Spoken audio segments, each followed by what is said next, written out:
മോനെ, നീ എന്താണ് പുസ്തകങ്ങൾ അടുക്കി വെക്കാത്തത്? ജീവിതത്തിൽ അടുക്കും ചിട്ടയും ഉള്ളവനായി വളരണമെന്ന് ഞാൻ നിന്നോട് പറഞ്ഞു തന്നിട്ടുള്ളതല്ലേ. മോഷ്ടിക്കുന്നതും നുണ പറയുന്നതും നല്ല സ്വഭാവമല്ല. നീ മിടുക്കനായി വളരണമെന്നാണ് എന്റെ ആഗ്രഹം.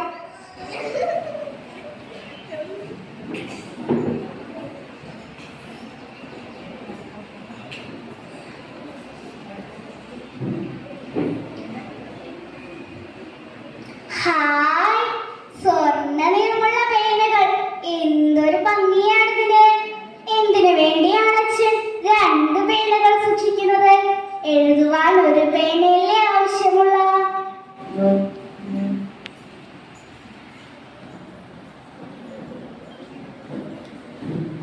ഇതാ നല്ലൊരവസരം, ഇത് പാഴാക്കിക്കൂടാ. ഒരു പേന ഞാൻ എടുക്കട്ടെ.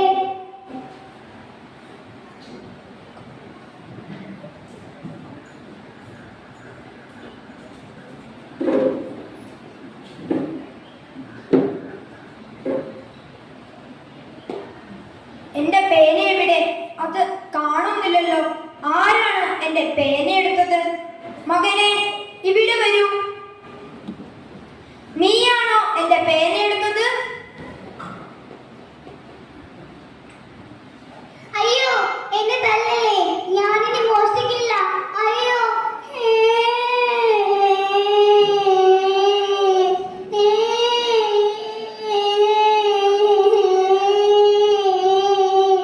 അമ്മേ, ഒരു പേന എടുത്തതിനല്ലേ അച്ഛൻ എന്നെ ഇത്രയധികം തല്ലിയത്? അച്ഛൻ എന്നോട് ഒട്ടും ഇഷ്ടമില്ല.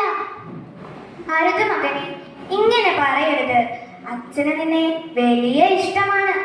മോഷ്ടിക്കുന്നതും കള്ളം പറയുന്നതും നല്ല സ്വഭാവമല്ല. അത് ചീത്ത കുട്ടികളുടെ ലക്ഷണമാണ്.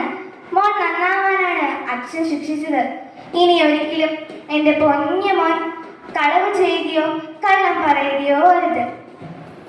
ശരി അമ്മേ, ഞാനിനി മോഷ്ടിക്കില്ല.